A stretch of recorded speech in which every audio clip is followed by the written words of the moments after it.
Hey, everybody. Welcome to another episode of Allure of the Poor, sponsored by Dracaena Wines. I am your host, Lori, UC Davis winemaking program graduate, WSET Level 2 graduate, Somm Day service graduate, and Champagne specialist, and Paso all-around proponent.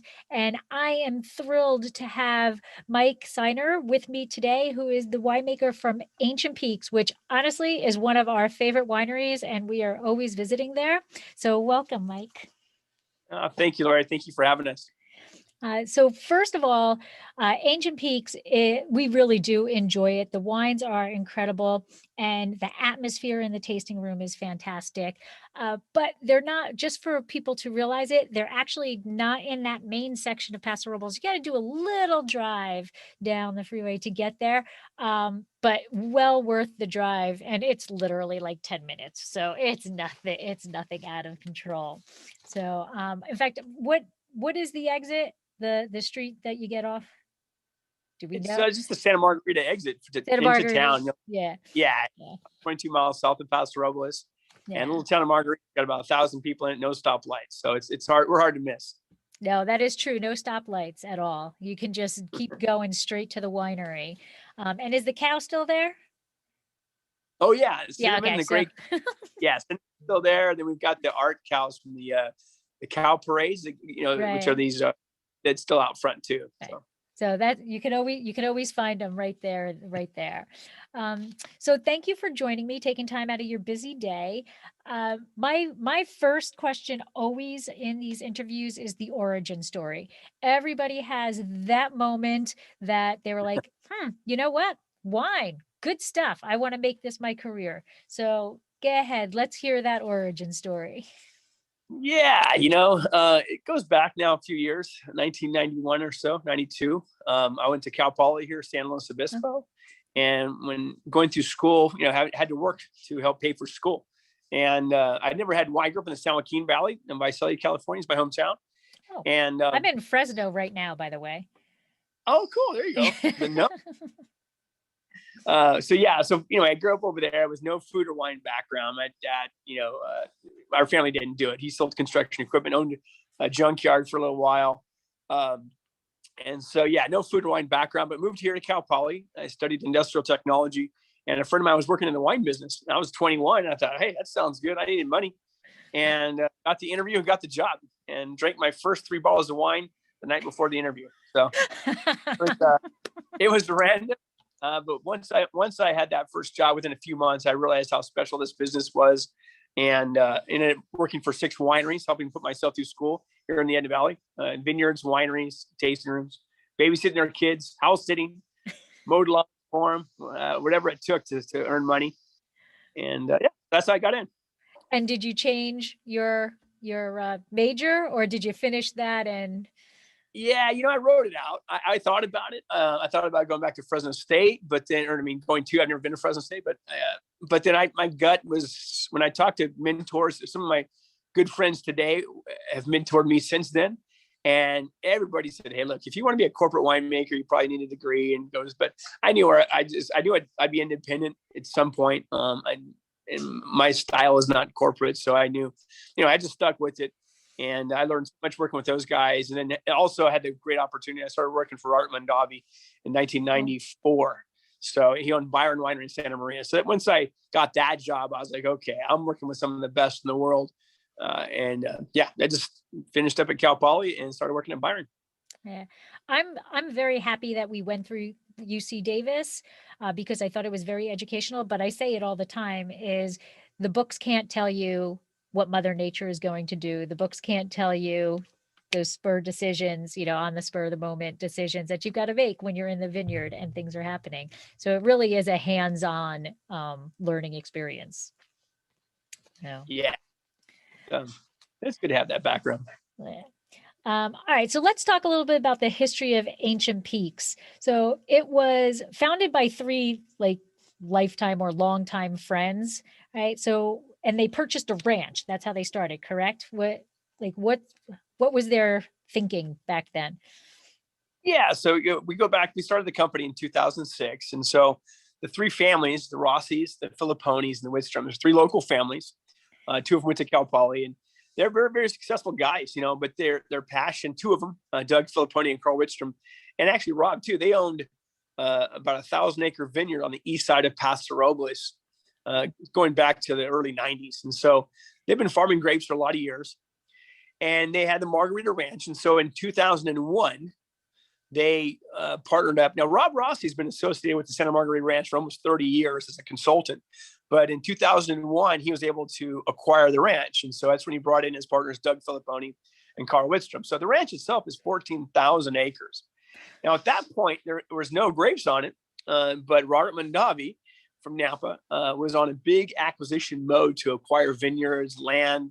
They were expanding their vineyard holdings. And so meetings occurred, and once Mondavi looked into these soils at the Margarita Ranch, the weather, and they wanted to buy the ranch. And the boys said, hey, we'll lease you something. And so that's what happened. That's how the vineyard got planted, was through negotiating in 99 and really in 01, 99 through 2001 is when the vineyard was planted by Robert Mondavi, because Mondavi had about a 36-year lease on 1,000 acres. So that was the original idea, was the families were going to sit back and just get a lease check every month from these guys. But Robert Mondavi left the wine business for a short period of time. So he sold his company, and then the company who purchased them really didn't want to be growing grapes for a living. They like to market wine. And so in August of 2005, the three families bought the lease back. Oh, okay. And then coming in the vintage of 05 is when they called me. So Doug Phillipone called me. I was the winemaker to it's called Chamisol today. It used to be called Domaine Alfred. And just got on the phone and started talking, and got together, a couple of meetings, a couple of cups of coffee, and decided to start a company, which is called Ancient Peaks now. Okay. And that's my next question, is why the name Ancient Peaks? It's really for the mountains. The vineyard itself it's a foothills there, this Santa Lucia mountain range, as it terminates into the Santa Maria River. And so as you're down in the vineyard, it's surrounded by mountains, and those ancient peaks is really what has the parent material, for a lot of the soils that we grow in. And just sitting out there in the vineyard, because again, we've got about 1,000 acres of vineyards, but you can't see any roads, highways, and you can't see it from the road. Well, actually, we have some new planties now. You can see a little tiny block, but for the most part, you can be in this vineyard, look 360 degrees, not see anything but mountains. And so it really, when you're there, you see it, and you definitely feel it. And like I said, I've been to the winery loads of times, but where exactly where is the ranch in relation to the winery? Yeah. So you Paso. So the town of Santa Margarita is actually inside the ranch. It's a very unique situation. So when you exit the 101 to come on to go to Santa Margarita town, you're on the ranch itself. The ranch is on both sides of the road. Oh. Okay. So just south of the town of Santa Margarita, by a quarter mile, the vineyard starts, and it goes back about 6 miles. Okay. Yeah, I've never actually been to the vineyard. I mean, I guess physically been in the vineyard, but I guess I have been driving through the ranch without even knowing it. And I guess that's why there's no lights or anything, right? We don't want that in. Yeah, it's a weird relationship. The town was actually Patrick. What was his name? Patrick Murphy owned the ranch in the 1800s, and he actually gave away the 200 acres to form the town for free, and then he gave that land to the Union Pacific Railroad. And so on the Santa Margarita Ranch, as long as they put a spur on the ranch, because his money was selling cattle from the Santa Margarita Cattle Company to the beef for the 49ers of Northern California. So he wanted his own spur to go through his ranch, and they agreed to that. And so he gave them the land for free, and they auctioned off the lots that you see today to raise money to cut the tunnels through the Cuesta grade. So the Northern and Southern California was connected on the Santa Margarita Ranch in 1880, and that's the year the town was formed. Oh, so now I guess that is my answer to my next question, because on the website, it says the Margarita Ranch is steeped in Mission era history and Wild West mythology. So I'm guessing that's, being able to cut through the Cuesta Pass. That's the Mission era history, but do we know what the Wild West mythology is? Yeah, there's all sorts of stuff. I mean, it even goes back. There's a arrowhead dated 10,000 years ago, found on the ranch today in the Santa Barbara History of Natural Museum History. So that's Cro-Magnon, right? That's early. Wow. As far as the phase is, well, Junipero Serra. So, if you grew up in California, the 26 missions. And so there's a building on the ranch called an Asistencia. So the Asistencia is a small mission building in between two missions. And so the general idea is each one of those missions are supposed to be one day's travel apart, but some of those travels are pretty serious travels, such as going up the Quest grade. So those friars built a small building that's still there today called an Asistencia. So that's that era. And then forward from that, Jesse, I'm sure if you're in Pasos, the Pastoral's Inn, and that started by Drury James. So Jesse James' uncle. And so Jesse James reportedly came through. He got shot up and he rested here near his uncle's ranch up in Paso, but he came through the Margarita and kind of hung out for a bit. So that's kind of some of the old stuff there. And do you know anything? I had never heard of this before, and then I read it somewhere, and of course I was like in a rush, and I'm like, okay, I'll come back to that, and then I couldn't find it again. Tunnels that Jesse James went through? Is that news to you too? Maybe I was dreaming it. That's why I couldn't find it again. You know what? Carl Lidstrom, one of the owners, he's kind of our historian. Boy, I love going out with him because I always learn more stories. He's always discovering stories. So I'll ask him up and follow up and see if there's from Jesse James tunnels. Yeah, something about tunnels that he was running through or whatever, and then I literally couldn't find it again. So it is a distinct possibility that I dreamt it and then that's why I couldn't find it. But sometimes I have very vivid dreams. All right, so you started talking about Ancient Peaks in 2000, or you started working in 2006. And what was the winery you said you started at? Well, I started in 91 working for small brands in the Edna Valley, like Sausalito Canyon, Claiborne and Churchill. Oh, okay. Pierre Creek. But then in fast forward to 2006, I was working at Chamisol Winery. Okay. And then Doug called me just to ferment some grapes from them. They had extra grapes. There's a large vintage. So I ended up fermenting 100 tons for them. And then we just got talking. And together we started a company. And today that company, became Ancient Peaks, basically. Oh, so that's what, you lead me right into my next questions because it says founding winemaker. So I was like, all right, that's a new one. I don't know what a founding winemaker is. So you actually are part of Ancient Peaks development. Yes, from the very beginning yes. It was the three families were not really in the wine business before we started together. And so they had grown grapes for many years. They're amazing business guys. But together we started this company. And so I go back to before we had the word Ancient Peaks in the company yet. So we formed it all together. And as the winemaker in charge of winemaking, and but most of the time, almost all the time, Stuart Cameron was my assistant winemaker.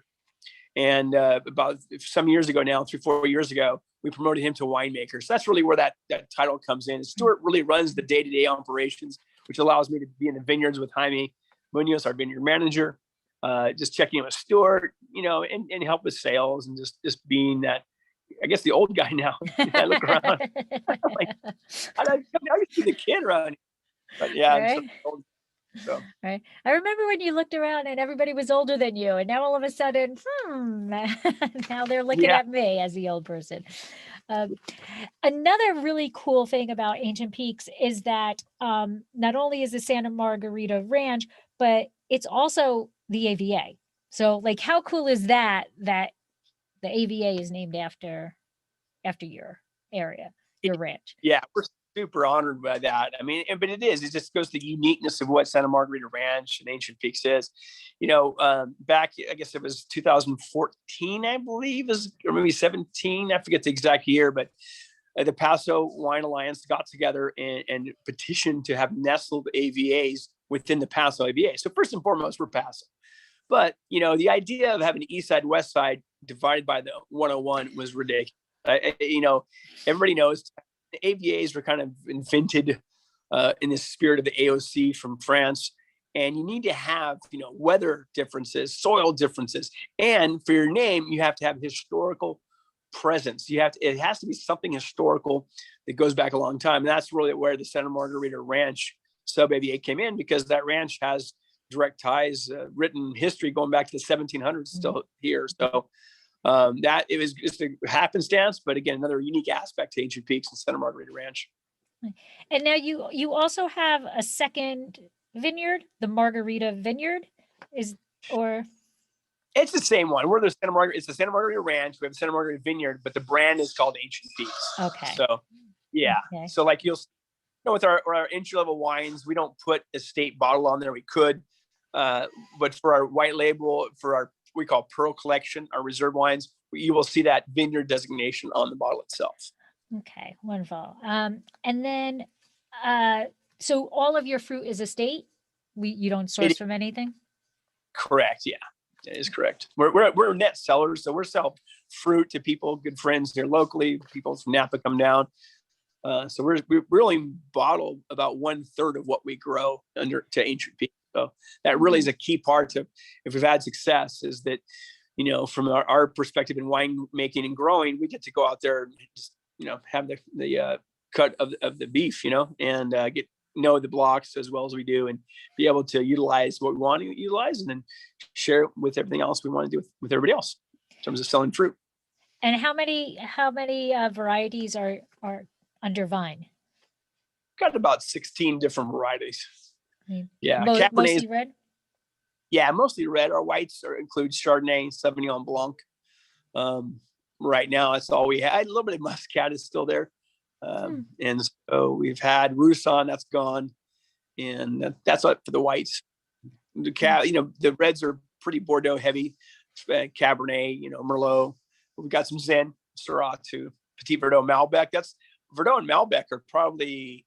We have a lot of that for as far as total acreage, you know, again, everything's on a 14,000 acre ranch. Everything's just bigger. It's like Texas, you know? And so, you know, we just went and bought some quads. We bought 5 quads at one time, you know? And so everything's bigger. So we look at Malbec and Petit Verdot, we've got like 40 acres of each of those varietals planted, you know? Oh my gosh. That's gotta be like the highest number in. It's big. Yeah. In fact, I did a heavy dive for a real seminar. I was a guest at the Yawani Lodge in Yosemite, and me and Dan Berger from LA Times, he was a moderator, you know, and so I was there representing Ancient Peaks. And so I did a real lengthy discussion on Verdot and Malbec. And that year, I think that was, I forget the year it was, but we owned that ranch. Margarita here had like 9% of all the Malbec in California. So yeah, that's crazy. That is crazy. Significant. And we got small amounts we just put in some new Italian stuff. So that hasn't even come into the winery yet. But so we're playing with some Sangiovese, a little bit of Nebbiolo coming online next year. That seems to be a new up and coming concept for Paso. More people are planting Italian varieties and things. I get, you know. Yeah, I think there was definitely some pioneers a while ago. Martin Brothers back in the day, I can remember it being kind of focused on it. But yeah, there's been some young brands, Jornada in particular. Right. There's some great wine. So we're excited about it. I think, you know, I know Stuart Cameron, that was one of his projects. He's really passionate about Italian wine. So we're like, yeah, all right, let's get them in the ground and see what we can do. You know, again, those are what we're not going to distribute those products. So we're very focused on what we distribute and how we go to market. So one of the things we don't do is have a lot of SKUs. For a company of our size, we only have 5 SKUs we sell in the country. That's it. Oh, okay. So, but 16 plus varietals and all sorts of level of quality. But when we go to market for wholesale, it's very focused. Whereas that small stuff I'm speaking to is you got to be a wine club member. You got to come in and taste some of the specialty wines. Right. And I think that's another thing that is the positive of Paso is how different varieties that can grow well in Paso, you know, and I think that's one of the things that makes Paso, in addition to the people, because I think the people are better than any other wine region ever. But like, just, you know, you can grow what you want, you know, and it grows well, and you know, the soil accepts so many different varieties in Paso, and that's not true in a lot of wine regions. Without a doubt. I mean, it really goes back to geology and location, and having these 2 tectonic plates. You know, you've got the Pacific tectonic plate going underneath the North American continental plate, and it just leads to diversity of soil profile in a very short period of time. I mean, you're in Fresno, and I know the San Joaquin very well. But it's pretty standard soil profile. Super high organic material whites, some of the best vegetables and tree fruits in the whole world. But it's not very diverse, not very dynamic. Whereas on the coast here, we got all these different soil types, and then we got all these hills, and so all these different facings and stuff. The temperatures are amazing. I mean, within Paso, you got Windward Pinot Noir doing a great job. Right next to him is Stefano Sejo, and so just little tiny hills, these great different soils really leads to that diversity, which is definitely a hallmark for this area. Right. And in your AVA, you're actually a Winkler scale too. So that, I mean, for those who are listening, to Winkler scale is how we determine, the temperature of the region, basically on the days. But 2 is cold. 2 is pretty Yeah. darn cold. So it's the Santa Lucia Mountains that do that. Can you talk about how your location, like what's your, how does that impact your vineyard sites? Certainly. Yeah, it is a major aspect of life in Margarita. It is a cold spot in Paso. We're the only sub-AVA that doesn't even touch another sub-AVA. As I said before, we're 22 miles south of Paso. We're 14 miles to the ocean. As the crow flies, about 8 miles to the Edna Valley AVA. So we really are pushing the edge in some of these Bordeaux varietals. And again, to an example, back when we got together in 2006, one of the first things we did, we had block 33, 34, and 35 were all Cabernet, and it never got ripe. It was struggling for ripeness. So we grafted it to Pinot Noir, and boom, we put in 60 acres of Pinot Noir. So, and it's done well. So it is definitely on the edge of ripeness, in terms of being able to fully ripen Bordeaux varietals. But one of our mantras, and we hear it a lot, but it's a very true aspect of the wine business. It's something I having great fortune of going to Europe twice with Robert Mondavi Company. In France, is when you're on the edge of ripeness is where you achieve greatness, because that's where it's hard to ripen. And when things are easy to ripen, they're interesting, but they're not as complex. They might be good, they might be more consistent, but when you're on that edge of ripeness is where you can really achieve really interesting things. And when you think about France, and particularly Burgundy, when you go down south in Pouilly-Fuissé, yeah, it makes some good Chardonnay. It's nice. Côte-Nuit, Côte-d'Or, it's pretty interesting. Chablis gets really extreme. Up to Champagne, you're just changing what you're doing because you no longer can fully bring into ripeness to what you're trying to do. And so it is definitely a challenge in Margarita. We have frosts twice a year. So we frost in the normal time period in terms of springtime, late spring frosts, but we frosted in September's and October's too. So it is a challenging spot to grow grapes. And again, no longer do we have a second vineyard in ownership. The guys used to have 1,000 acres on the east side of Paso Robles. So, we're a team running 2 1,000-acre vineyards, and out there it was nothing. Everything was just so much easier. Your pressures were less for mildew. Ripeness was just easy and came in really early. And whereas the Margarita is definitely challenges, but at the end of the day, that's really why it's the absolute highest reason for the success of Ancient Peaks is its location of vineyard. And so when are you harvesting till? What's your last thing that you're bringing in, and when is that? Yeah, we've gone almost into December before, definitely that year in 2006, it was after Thanksgiving when they call. So yeah, again, these last 5 years, 10 years, we've seen a lot of change. Of weather has changed a lot, but it's nothing for Paso to be past 50% completed in the bar, harvested off the vine, and then we get started. So yeah, it's a long one. Wow. So I have said multiple times that I absolutely love your tasting room. And one of the things that I think is fantastic about the tasting room, which you guys have transferred over to your bottles, is that the cylinders of the soils that you have at the ranch. Yeah. And yes. So for those who are watching, okay, on the back of their labels, they have these soil types. And if you go into the tasting room, they've got these big fat cylinders filled with these soils. So can you, and by the way, this is the Renegade. Okay, this is the Renegade. So this is a Malbec, a Syrah, Malbec, Petit Verdot, Zinfandel, and Petit Syrah blend. So you want to tell us a little bit about Renegade and then talk about these lovely soils in the back of your labels. And I'm going to drink Certainly. while Yeah. you're doing that. Yeah, no, Renegade's a fun wine. Our first vintage was '09 with that. We had a Syrah before that, but we changed it into a red blend. And so Amanda Whitstrom Higgins, who's our vice president of all operations, and she came to winemaking and said, "Hey guys, do a blend, but it has to be based on Syrah, but use whatever you want to finish it." So that's where it'll always be the majority varietal will always be Syrah for us. But then we started getting into Bordeaux's, Malbecs, Zins. We've done Merlot in there. We'll put anything in there. We just want to make a great wine. It's fun. And what's great about Renegade for us from a winemaking perspective is that one of our, over in the varietal category for us, the Cabs and Merlot, the Zins, having varietal typicity is very important to us. It's part of our founding mantra in terms of bringing forth the varietal correctness. We really saw we just see so often people are pushing ripeness or oak influence to push a wine into it to get recognized, and not so much varietal typicity. And so we really work with that within our wines. But then with Renegade, we can push ripeness a little bit. We get to that kind of little heavier structured blend wines. That's a little more creative in winemaking. As far as the soils on the ranch, yeah, it's really what we focus on. We don't do a lot of clonal work, and I think that stuff's all been played out pretty well. So we're really focused on the flavor aspects and what comes of each soil type. And so we really felt it was important to reflect onto each bottle. So for each varietal, and where we predominantly gotten the grapes from, is you'll see that down to the exact soil profile. We have 5 distinctive soil profiles we've identified on the ranch.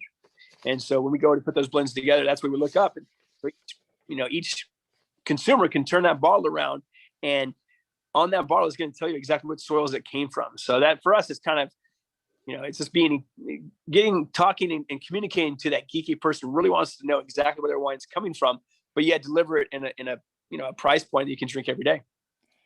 And so as I'm tasting this, I think on the nose it's very much a Syrah, and it's 37%, but on the nose it's very much Syrah. It's got that like meatiness to it, that gaminess to it, but it is staining my glass. It is staining my glass. So I'm gonna go with a little Petit Syrah, and Petit Verdot is doing that. That gives it the body, or the color, I mean. But it's beautiful. It's the by the nose, I definitely would say it's Syrah. I don't know if you have an opinion of what's giving what to the aromas. Yeah, what's really fun about Margarita Syrah is, and again, think about Syrah. Syrah is one of those varietals that can do really well in both extremes, right? When you take a Cabernet planted when it's really cold, doesn't do too well, right? Pinot Noir planted where it's super hot, doesn't do well. But Syrah, you can have cold climate Syrah and warm climate Syrah. And so for Margarita, a lot of that color is coming from the base Syrah in the glass. Really? And so, okay. It's not like cold climate Syrah like coming out of Santa Rita Hills or Edna Valley, but it's certainly not a pastoral Syrah, as far as the warmth to it. So it's right in between. And for me, I think that's a big part of the flavor of that wine is coming through for me. The Zin, there's I think on the palate, there's a little Zin, because there's that little hint of kick in there that I think that your Zin always has. Like your varietal Zin. Yeah, that little spice. Yeah. Zin's been a great one for us. Our Zin is definitely, just because of the ranch, it has a little different, it lines up pretty differently in the marketplace. It's more of an old school claret style. It doesn't have that weight sauce. That white pepper, black pepper kind of thing on the Zin really comes through too.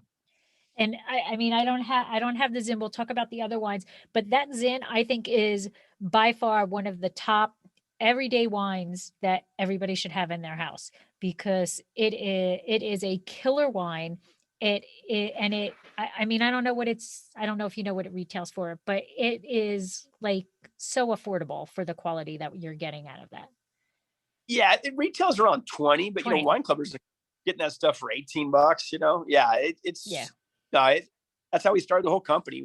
Again, in 2006, that's 2 years after Sideways, and no one was starting anything for value, and so it was certainly unheard of at that time period in our business. Nobody was starting projects, but these guys have a lot of resources, got a big ranch.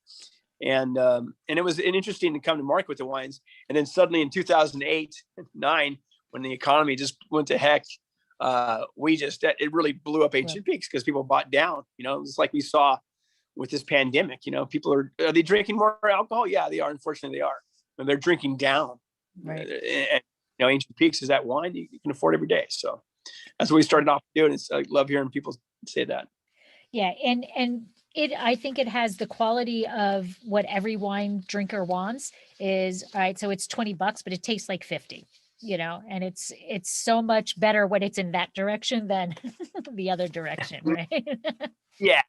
When you look at our scores, reviews and stuff, that's often we're just getting, for quality price ratio. I mean, that's exactly right. When we line up our wines, even we have some reserve wines, we've got an Oyster Ridge at $60 a bottle or something. And yeah, we go head to head with people from Napa anywhere, and we always do really well. And that's really the Ancient Peaks, the take home, and what people really know us for is just over delivering. And that's at that price point, you got a wine that's one vineyard, certified sustainable, family owned, and now we've got a few years putting it in. So we do have a track record. So of these 5 soil types that you have, which in its own right is so unique that you've got one ranch that's got all of these, right? Normally it's, this AVA has this soil type, this AVA has this soil type, wherever you are, but you've got these 5 soil types within your one ranch. So how was it trial and error? Like, what are you planting on the ancient seabed? And, what are you planting in the shale, or you got a whole bunch of varieties in that so that they can express themselves differently? What's the logic behind your plantings? Yeah, we don't really have, as we're putting new stuff under vine, mostly it's redevelopment. We only have one kind of block we've planted fresh. It's not so much about matching the varietals to the soil types, but it's more about having diversity. So with a given area, we're not just going to put Cab or Merlot in. We're going to put a few different grapes there. So for me, it's about having the diversity and having all those soil components represented through one varietal in the end. So it's layers of complexity. That's really what we see, and we see that some of these clones, some of these plantings come earlier, some of them come out later, and it just brings a complexity to the wine. It's derived right back to this having diversity of soil. So I think to me, it's always about diversity versus just having that one singular flavor.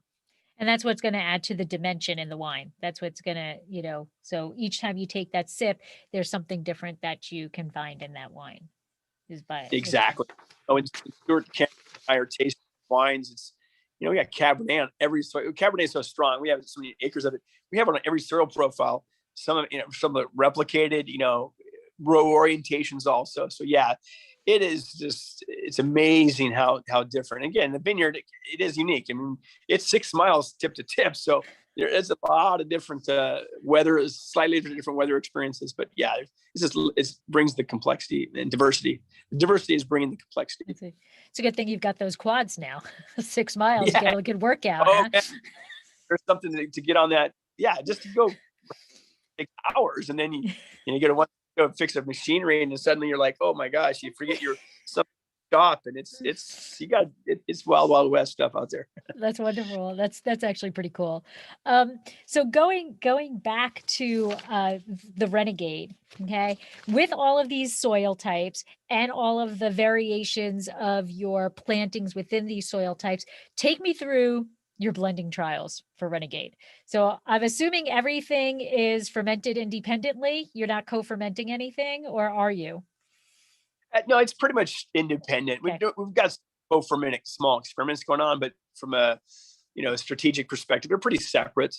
And so yeah, what we're going to do, we're blending it, starting pruning, right? I mean, because in order to be in business, you've got to be sustainable, and the first rule of sustainability is making a profit. So we're thinking about it in the beginning because we're going to do different crop loads based on price point. So that's really where it gets started. And all throughout the year, we're going to invest more money in the blocks that we think is going to go in Renegade. It's a little more expensive wine. So therefore we can spend a little bit more on the cost of goods. And so we're going to try to do some better viticulture to certain areas for that. And then when it comes to the kind of the normal think about blending of a wine, Stuart and I are going to really take a deep dive in Syrah, taste every Syrah we have, and just put a food chain together. We call it food chaining it. So we say, oh, this is our best one. And then sometimes we will break out Syrah into a small bottling for wine club, so we've got some pretty cool different Syrahs. And we've had some whole cluster Syrah. We've done 100% whole cluster. And we've done jackpot Syrah, which is really ripe. And it's just one of those big, heavier style ones. But we're going to food chain it. Maybe we're going to, if it's really inspiring, we might take a couple of 100 cases to the wine club. And then we get to that volume where we feel really comfortable in 100%. Because before that, they've got to give us what is needed for the next vintage volume wise. Then we taste that wine and ask ourselves, okay, how can we improve this wine? And so in certain years, for a lot of times, it's Petit Verdot. Malbec have been really the supporting cast for that wine. But in certain years, Zinfandel's been a great support to it. So we're just trying to make that wine better with the ability to kind of think outside the box more, so not having that varietal typicity as a design parameter. And so that's how we do it. We start with Syrah, find the best of the best. And then we sell off a lot of stuff. We're selling Syrah to other people as bulk wine, And so we have that ability to make that food chain and take away anything that's not of the quality that we like to see. And then we're just going to add the other varietals and see where it goes from there. So it's like mad science. I try to explain to people what it's like, right? You're like, okay, well, this year, and that's what's nice, I think, when you do like something like a Renegade, is because you're Syrah based, but you're not tied in to the other varieties being in there. So some years you may have Zin, right? Some years you may not, right? And your percentages change. So it's kind of like play day, play days, I'm guessing, with your, how many you've got. Yeah, for sure. It is about being creative, about looking forward and seeing potential and having an open-mindedness to try new things. That's really important. I think sometimes we can get in these ruts in life where, we just got a good score, 93 or something on that wine. And, let's do that same blend again. It's like, no. That's that weather. That's that vintage. And so you've got to remain open to having it even better than that. So it is. Renegade is probably the most creative one we deal with. And the Oyster Ridge too. We have a Cabernet based, very expensive wine. And so those are probably the funnest to work with because they generally are not varietal on the label. So you really can get creative and a little more of that mad scientist experience. Right. So let's go into one of your varietals. You have Cabernet Sauvignon. Okay. Yeah. This is your Cab Sauv. Tell us about this wine, how you get to that. And then I also have a question. 35 North, 120 West. You got to tell me what that is. Those are GPS coordinates. Again, we love having minutia details that not everybody can put on their labels. That's a level of details that anybody who's out there buying fruit or buying bulk wine, they're not going to be able to tell you your latitude and longitude of where your vineyard's at. So that just sort of represents how specific we are in what we do. Cabernet Sauvignon it's our lead varietal. It is for Paso Robles, but something I'm very proud of with the ownership team at Ancient Peaks is when we got started, we definitely took in some advice from people. I come from winemaking, grape growing. That's what I do. But I don't come from a real sales background. So we did bring in some advisement. We got pretty quick with a large distributor in California. And the president of that company really wanted us to focus on Zinfandel and Syrah, did not want us to do Cabernet Sauvignon. This is back in 06. We're showing the 05 wines. And so Cabernet really hadn't kicked up as much as you see today. And so we heard that from them, but we came home and tasted and just made our own decision. We said, you know what, we're going to focus on Cab. His perspective, he is a very Napa-based person, as a lot of people in this business are. And he really hadn't seen Cabernet of this style coming out of Paso Robles, and so we just felt it was unique and we just really wanted to focus on it. So I'm very happy that we stood on our own guard and really looked at what we owned and decided to make that the focus varietal. And the industry has really come along, and luckily Cabernet is definitely king as far as sales. So that really helps to not have some eclectic, it's fun to make Tyrol to go on like Rhine, but it's, you don't want to be doing too much volume of that stuff. Okay. And now this wine comes from ancient seabed, rocky alluvium, and shale. So I think most people can figure out ancient seabed, right? I mean, that's a lot of it. Rocky alluvium. So what is alluvium and what makes it rocky? Yeah, so rocky alluviums are like basically another word for it is rubble. So it's usually a minimum 2 to 4, as many as it could be, different soil profiles that have come together in a lower spot. So it's more like those alluvial fans is what I'm speaking to. So basically, through erosion, you gain this material that's pretty diverse, and since it's low, it historically generally has had some rivers going through it prehistorically, so there's a lot of rock to it. So that's what those rocky alluviums are, is this rock and combinations of different soil profiles without one singular parent material. Whereas your ancient seabed is oyster shells we have. That's the parent material. And it is very one style. A granitic that's the parent material. So rocky alluviums are several that have come together. So that's what the rocky alluviums are. And then the shale is speaking to Monterey shale, which is pretty common here on the central coast of California, and it does really well for wines. It has nice porosity. The actual stratified shales themselves hold water really nicely, kind of like limestone does, where it brings water in and it releases it much slower than when it percolating through the soil itself. So you'll find that when you have that really light soils that percolate very quickly, yet those shale will help maintain water, which is a great benefit for the grapes. Excuse me. And now the wine, the vineyard itself, you had kind of mentioned it a little bit, but I want to get into it more, is SIP certified. So can you explain, I mean, that I love hearing that. So can you explain to my listeners what SIP certified is, and a little bit, because it is entailed, what is required in order to be SIP certified? Certainly. So SIP certification is a sustainability in practice. So that's what the acronym is. So when you think about ecological farming, you basically historically three different components, right? You've got organic vineyard, you might have a biodynamic vineyard, and a sustainable vineyard. No one talks about conventional. Nobody brags about they spray all the chemicals, but a lot of people do. But so let's run down that for everybody. So organics is, generally in California, CCOF is your certifying agency, and they just give you a list of materials that you're allowed to use. End of story. That's it. So if you use nothing but these materials on your property, then you're fine. In 3 years, you're certified. With biodynamics, it requires that you're at least you have certification in organics. And then on top of that, you have to use the philosophies and the executions that put forth by Rudolf Steiner in his lecture in 1924. So it's kind of organic and a little bit beyond that. With sustainability, what really attracted us to that was it's a little bit bigger of a worldview. It's taught in sustainability and getting certified sustainable. Yes, they want to know our water usage. They want to know how we're reducing that. They want to know what we're doing to reduce passes to the vineyard, to conserve on materials. But they're going to ask you, they also ask you, what have you done for education for your employees? What's your pay rate industry average? Do you recycle in the office? So it's more of a tutorial, I think a bigger worldview of it, of what's going on in that farming operation. And there's flexibility there too. If you have to use a material, they're going to take you through a process of saying, okay, how, if you've got something you got to deal with, you can deal with it at a small level, but they don't want to see, absolutely, just carpet spray everything. We've got maybe some, leaf hopper issues. The old guard or people who just don't have that environmental bent might just spray the whole vineyard for leaf hoppers. Whereas if you've got a major outbreak in the sustainability program, you're going to put more eyes in the field, and then you're going to identify exactly where it's coming from, and maybe spot treat that. So you get downgraded in points, but it doesn't kick you out of the program. So that's a nice flexibility to it, to get you to, put you in that sustainable realm, and for 1,000 acres, we feel that's where we need to be, and we really enjoy being in the program.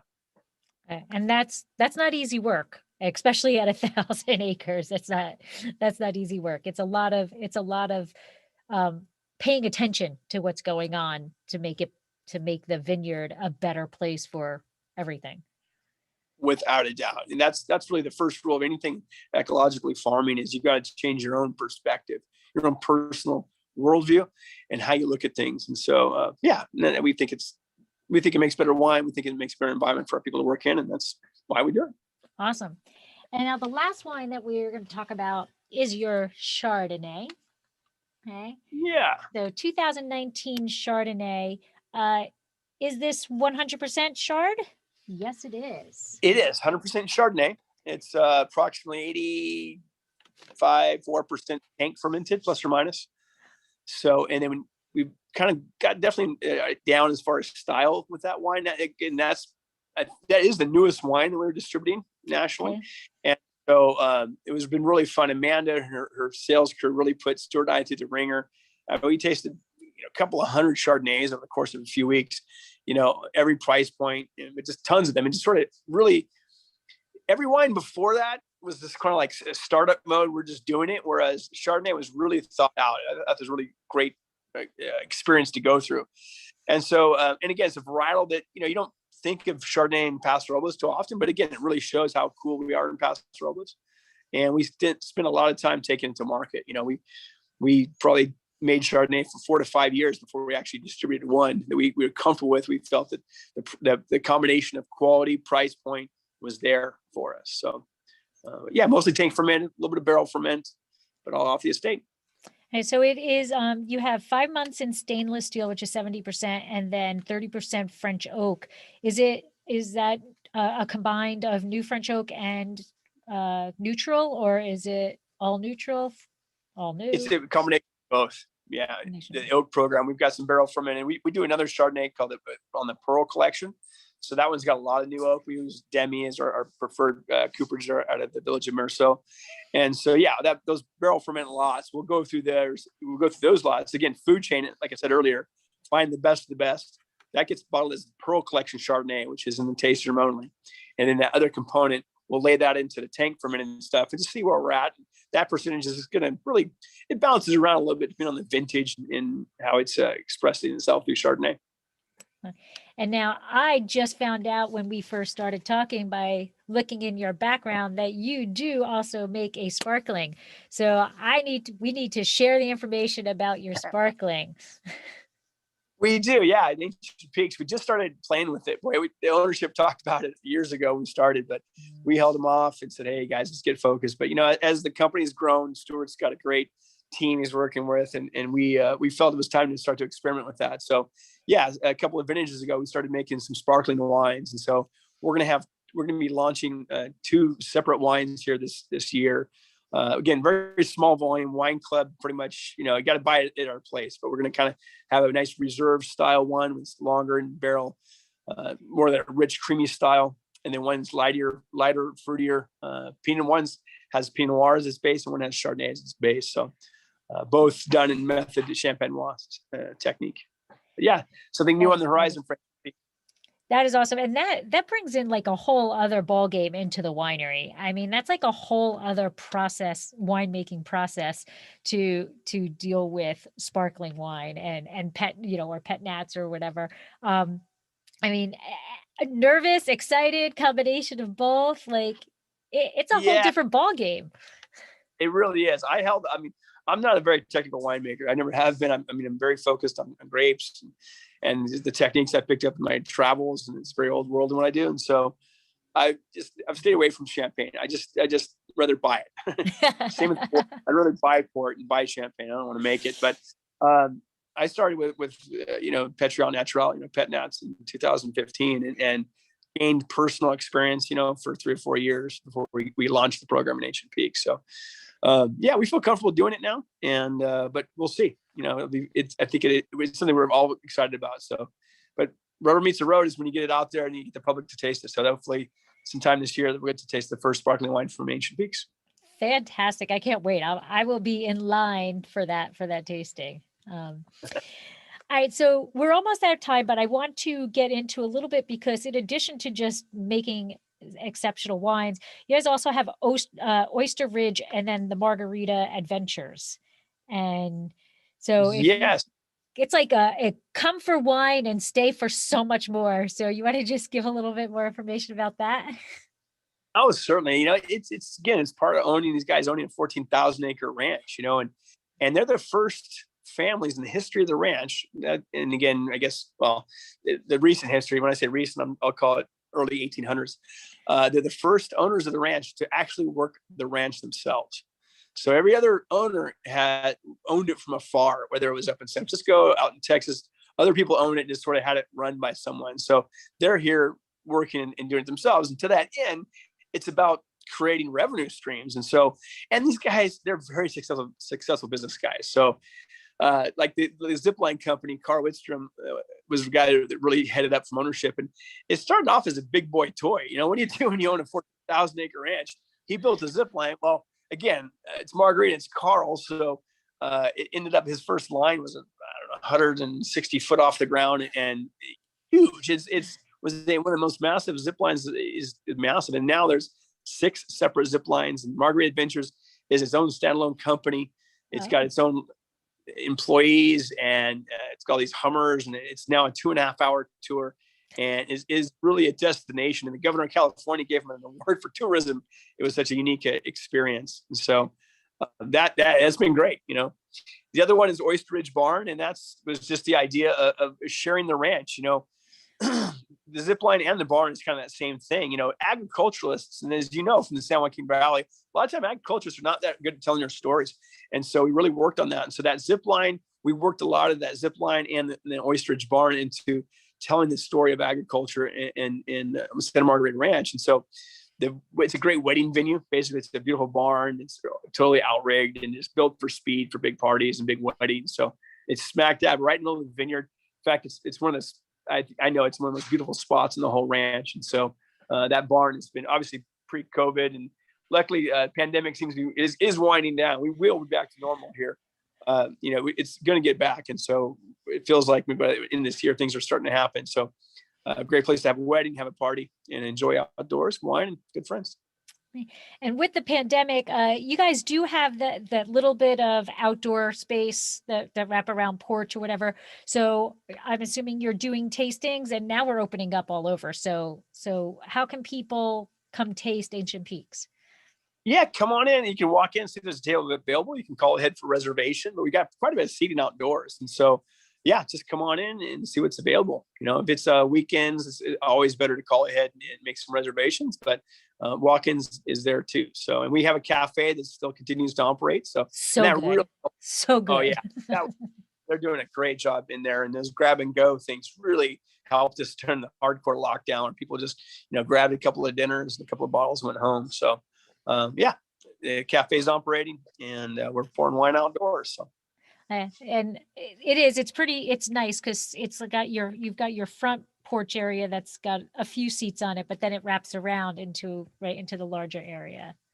It does. Yeah. I don't know the exact seating number outside, but it's a good 40, 20 to 40. Yeah. More than 20. Yeah. It's a good area for sure. And last year they installed misters too. So when it gets hot for the summer, everybody nice and keep everybody cool.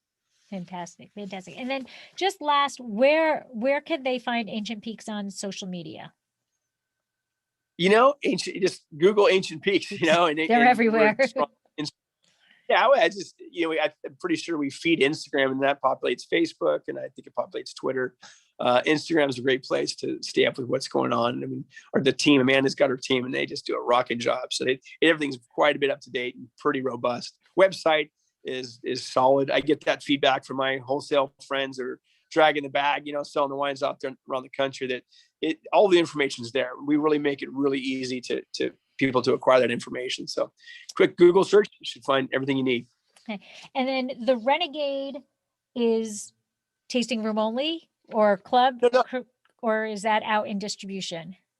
That is one of the distributed wines. So you'll find 46 states around the country. Okay, wonderful. And they can just go online and place an order. And as long as they're not in freezing Texas or New Jersey, New York, the shipping can go. You bet. Yeah, we ship to almost every state. It's definitely a robust, that type of company. So, yeah. Awesome. Well, thank you so much for joining me. I appreciate you taking your time to share all the information about Ancient Peaks and the wines. And this Renegade is absolutely beautiful. Here's a label one more time. And I really do love how there's just so much information and easily to understand so much information on the labels. It really does show that not only are you proud of the wine, but you're proud of the area. You're proud of the grapes. You're proud of everything that goes into that bottle. And you're claiming this is my stuff, and that's what's fantastic, and it really is. It is beautiful. It's got so much. It's opening up. I had just opened it right before. but it's got so much dark fruit and blueberry and dark cherry and all of that in it. And each time you taste it, as you saw, I was like tasting as you were talking, it just gives you a little bit more. It's even now, it has a little bit of chocolate coming out of it. So it is a lovely, lovely wine. And we will be diving into the other two bottles, and they will be going on social media. But thank you so much for taking your time. Okay. And I appreciate you sharing your knowledge and your information about Ancient Peaks. Well, Laura, thank you for having us on. We really appreciate you and you telling all these great stories about wine. Man, it's great to get that out there. We really appreciate being part of it. Awesome. Thank you so much. Have a great day. You too.